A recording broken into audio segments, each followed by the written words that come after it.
Muy bien. Pues buenas tardes, compañeras y compañero. Vamos a iniciar en este caso con el artículo tercero, que pareciera que es un tema así como muy sencillo o muy simple de comprender, porque podemos llegar a pensar que para qué revisar este artículo si todos sabemos, todas y todos sabemos que habla sobre el derecho a la educación. Sin embargo, por experiencia ya en el examen de promoción vertical, y ya en varios exámenes que hemos realizado, este primer documento es la base para prácticamente todo. O sea, de aquí surgen los principios, los fines, digamos que es el sustento legal y filosófico también de, ahora sí que la educación en nuestro país. Entonces, sí, es muy importante. Hay ciertas palabras clave, ¿verdad?, que hay que tomar en cuenta y sobre todo, pues les adelanto, los criterios que están establecidos en el artículo tercero y que se refrendan, ¿no?, de alguna manera en la Ley General de Educación, que ya analizaremos en otra ocasión, pero básicamente eso es como que lo más fuerte, ¿no?, a tomar en cuenta del artículo tercero. Pues bueno, dicho lo anterior, ¿qué es lo que nos dice o de qué habla ese artículo tercero? Pues primero que nada, que toda persona tiene derecho a la educación.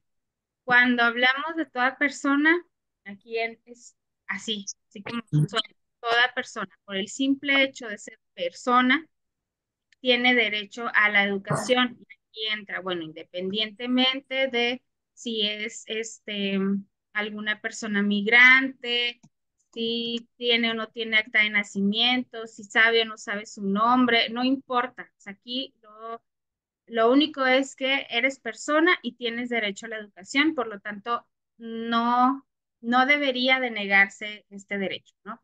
Por el contrario, desde las escuelas, pues tenemos que buscar la manera de eh, buscar o lograr que toda persona ejerza este derecho a la educación. Ahora, ¿qué le corresponde al Estado? Pues bueno, al Estado le corresponde la rectoría de la educación. ¿A qué se refiere esto? Pues le va a tocar hacer los planes y programas, ¿sí? Nosotros como simples mortales, pues no podemos hacer un programa. A lo mejor podemos hacer propuestas o podemos hacer sugerencias, pero hasta ahí no podemos hacer un programa, no podemos hacer un plan, ¿no? Es quien define, el Estado define qué sí, qué va y qué no va, ¿no? Nos guste o no nos guste.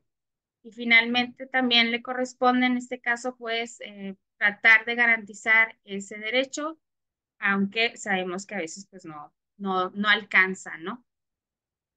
¿Qué características o cuáles son los principios de la educación en nuestro país? Pues primero que nada que la educación es obligatoria, y aquí hablamos de la educación básica y medio superior. ¿Cuál es o qué es educación básica? Pues hablamos de inicial, preescolar, primaria y secundaria, ¿sí? Y media superior también ya es obligatoria, ¿sí?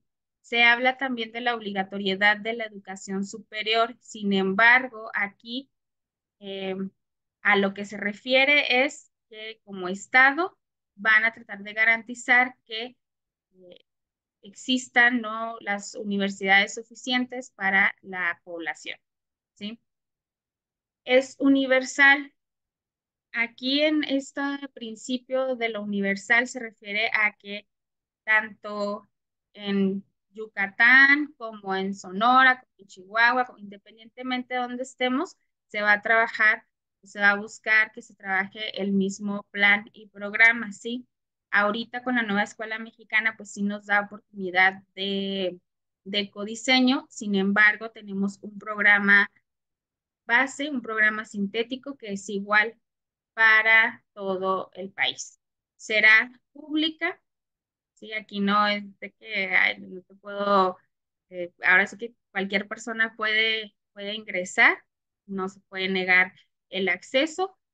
Inclusiva, y esta palabra viene mucho con este principio, viene mucho en los reactivos, es muy importante que lo tengamos en mente, más que los otros. ¿Por qué? ¿A qué se refiere con que la educación debe ser inclusiva? Pues bueno, que debe, ahora sí que aceptar a todas y todos. Y recuerden esta frase que nos podrá molestar o no, pero nadie se queda fuera, nadie se queda atrás, ¿sí? Entonces, todas y todos entramos en en la educación, ¿sí? Ahora, ¿es gratuita o debe ser gratuita? Aquí la gratuidad habla de que no se puede, o sea, negar el acceso a la educación por un cobro, no. Tú me pagas, entonces sí puedes entrar a la escuela. De ahí que, por ejemplo, las cuotas, que pues no se pueden llamar cuotas, no son una cuota, se denominan como aportaciones voluntarias. Entonces, si yo como madre de familia no puedo o no quiero pagar esa aportación, pues no me pueden obligar y tampoco me pueden negar el acceso a la escuela. Podemos hablar de que si es justo o no es justo, pero así, eso es lo que está establecido en la ley. Sí, es gratuita, y hay que recordar que, pues bueno, el Estado absorbe el pago de las y los docentes y de la infraestructura, de los materiales educativos, independientemente de las condiciones en las que esté, ¿verdad? Eso es lo que le corresponde al Estado y pues no podemos o no se debe de cobrar o este, negar el acceso si no das un pago, ¿no? Y otro de los principios, pues muy importantes que hay que considerar es que la educación pues debe ser laica, ¿sí? Esto pues está sencillo, ¿no? Eh, debe estar libre de toda doctrina religiosa, política. Entonces es eso, ¿no? Libre de todas esas creencias, porque se supone que incluso el artículo tercero así lo determina, ¿no? La educación debe contrarrestar o combatir los prejuicios, las creencias, los fanatismos, ¿no? Entonces debe ser laica. ¿Cuáles son las bases de la educación? Y eso también hay que tomarlo mucho en cuenta porque al momento de seleccionar qué actividad sí va acorde a la educación en México o a lo que debe ser la educación en México, hay que considerar esto. La base de la educación es el respeto irrestricto de la dignidad de las personas. ¿A qué se refiere esto de la dignidad de las personas? Algo que parece muy sencillo, pero no es tan fácil de llevar a la práctica porque es el respeto a todos los derechos humanos y a la igualdad sustantiva. ¿A qué se refiere esto de igualdad sustantiva? Que independientemente de tu origen, de sexo genérico, de raza, de clase, no importa, sino que debes de tener esta igualdad. No importa si eres niña, si eres niño, aquí todos somos iguales. Entonces, siempre que vayamos a tomar una decisión, tanto en la vida real como para el examen, hay que tener en cuenta eso. Si no podemos lastimar o dañar la dignidad de ninguna persona. Ahora se habla mucho de esto, ¿no? El Estado debe priorizar el interés superior de niñas, niños, adolescentes y jóvenes. ¿A qué se refiere cuando hablamos de priorizar ese interés? Primero que nada, y hablando en educación, hablamos de garantizar el acceso. Sí, primero que nada, hay que garantizar que todas las niñas, niños, adolescentes y jóvenes tengan acceso a la educación. Y aquí entra lo que les comentaba hace rato. No pagó, pues no importa, tiene que ingresar a la escuela, ¿no? No tiene acta de nacimiento, no te puedo inscribir, no. O sea, hay otros procedimientos normativamente a seguir. Que no tiene CUR, que no tiene mamá, que no sé qué, eso no podemos nosotros poner barreras, sí, hay que garantizar ese acceso. Ahora, ya ingresó al sistema educativo, ¿ok? Ahora hay que garantizar, hay que procurar, hay que ver qué hacemos para que esa niña, ese niño permanezca durante toda su trayecto formativo. Y hay que recordar, pues bueno, va desde la educación básica, media superior y pues en medida de las posibilidades superior, ¿no? Entonces a nosotros nos toca garantizar, en el caso de si estamos en primaria, pues que permanezca durante toda la primaria, que no se dé de baja, que no se desaparezca por meses, ¿verdad? Eso nos toca a nosotros. Ahora, ya está dentro de la escuela, pero no es únicamente que esté ahí en la escuela y que curse los 6 grados de primaria en este caso, sino que debemos de garantizar que participe.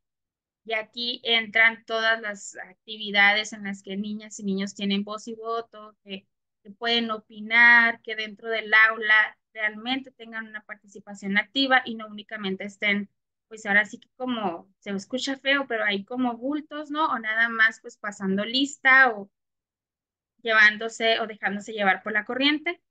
Pues no, hay que buscar la manera de que niñas, niños, adolescentes y jóvenes participen.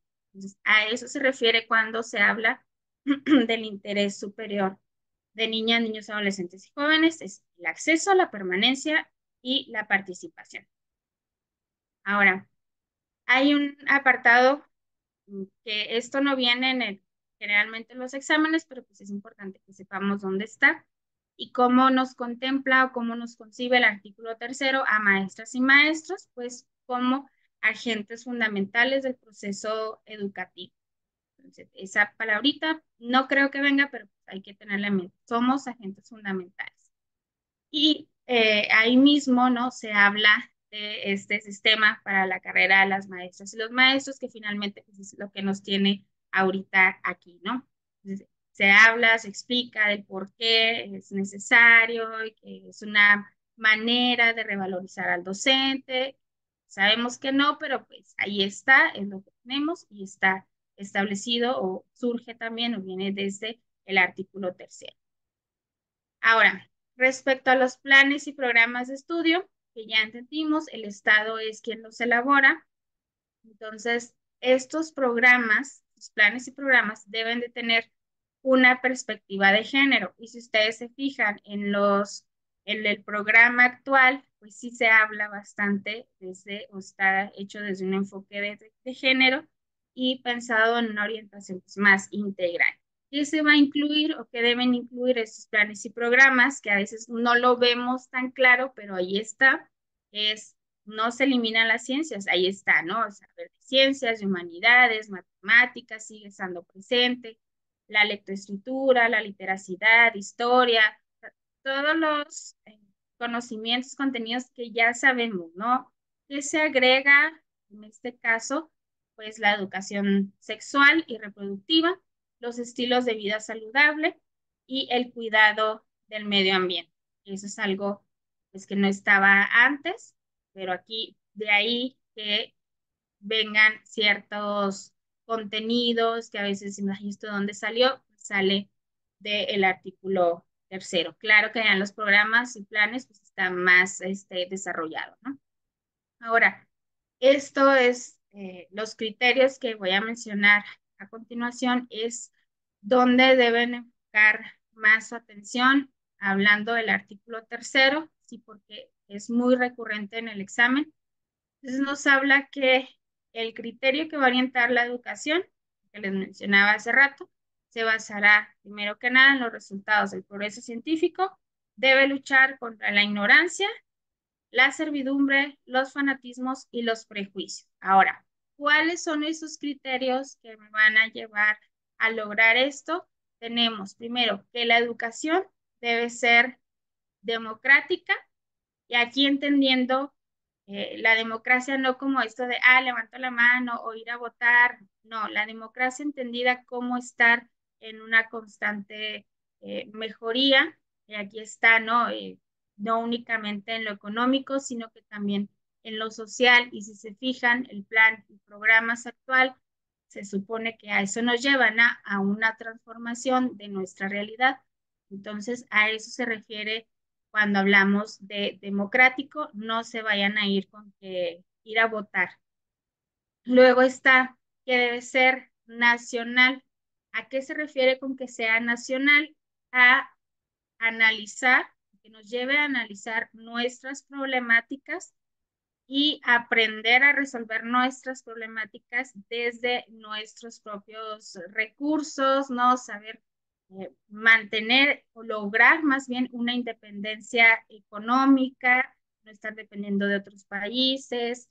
Entonces, a eso nos lleva y a eso se refiere lo nacional. No se refiere a esta idea que de repente tenemos de, ay, México, y me voy a tatuar la bandera y esas cosas. No, se refiere más bien a entender y atender desde lo nacional, lo local, esas problemáticas. Luego, también otro de los criterios de la educación es que debe contribuir a mejorar la convivencia humana. De ahí que hayan salido varios programas para la paz, y por eso se habla tanto de resolver los conflictos con el diálogo, el respetando a la otra, al otro. A eso se refiere esto de una mejor convivencia humana. Y si se fijan, pues en la descripción de este criterio, pues se retoma de alguna manera las bases de la educación, que es el respeto a la dignidad humana. Luego nos habla que también la educación debe ser equitativa, y aquí es importante distinguir entre igualdad y equidad. Igualdad es a todas y todos lo mismo, aunque yo no necesite un apoyo, también lo recibo. Y equidad nos habla de a cada quien lo que necesita en ese momento.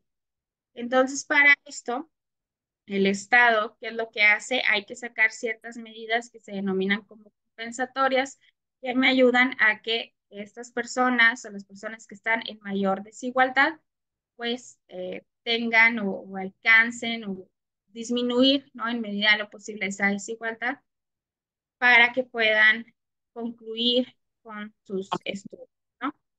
De ahí que surjan becas para las personas con alguna discapacidad, becas para, no sé, alguien que esté en mayor nivel de vulnerabilidad. Entonces, de aquí surge, ¿no? ¿Cómo logramos esa equidad? Pues bueno, con apoyos compensatorios. Nos habla, y este también, ¿no? De nuevo, que debe ser inclusivo, y aquí es importante, ¿no? Porque a veces hablamos todavía de adecuaciones curriculares cuando pues ya se realizan ajustes razonables, ¿no? ¿A qué se refiere esto de la inclusión? Pues va de nuevo a que todas y todos participen, que todas y todos aprendan en medida de sus posibilidades, ¿sí? Porque luego queremos medir o enseñar a todas y todos igual y de la misma manera y que aprendan lo mismo, cuando a lo mejor las barreras a las que se están enfrentando son mayores en una niña que en otra. Entonces, a ver, ¿cómo le hacemos para eliminar esas barreras? Porque también hay que tener en cuenta que las barreras no están en la niña o en el niño, sino que son externas y las enfrenta, y muchas veces la barrera somos nosotras, nosotros o nuestra práctica, ¿no? Entonces, aquí es importante tener en mente eso. Es inclusivo, pero no hay que pensar únicamente en aquellas niñas, niños que luego decimos, ah, pues son los de USAER. No, no son de USAER, son de la escuela, son mis alumnas, alumnos. Hay que considerar a todas y todos, aunque no tenga o no se note que esté enfrentando alguna barrera. Hay que buscar la manera en que todas y todos participen de la mejor manera, no únicamente, insisto, ahí te tengo entretenido con una hojita, ¿no? Debe ser intercultural. Lo intercultural, y si se fijan, está también, forma parte de los ejes articuladores. ¿A qué se refiere esto de la interculturalidad o que la educación debe ser intercultural? Pues es que aprendamos a convivir entre todas y todos, a reconocer que si bien somos diferentes, tenemos los mismos derechos y por lo tanto, pues deberíamos poder ejercerlos de igual manera, ¿no? Aquí no se trata de, ay, sí, la diversidad y hacemos un día de, no sé, y todos se vienen vestidos con su traje típico. No, no se refiere a eso. es más bien, ok, vamos a reconocer que todas y todos somos diferentes, pero que buscar la manera de que esas diferencias nos lleven a transformar nuestras realidades, ¿no?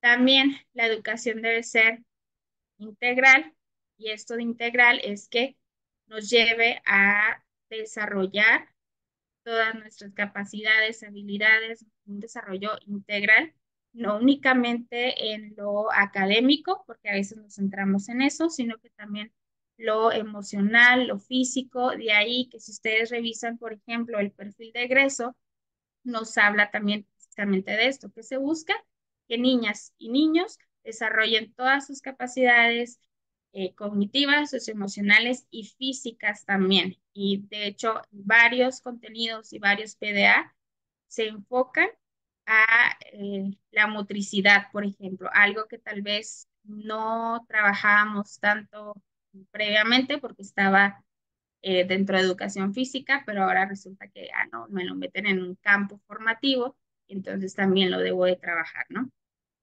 Será de excelencia, y aquí pues es uno de los cambios también que tiene, ¿no? Ya no se habla de calidad, sino que se habla de excelencia, y aquí muchas veces decimos, ay, pero es que la excelencia es más que la calidad, o cómo.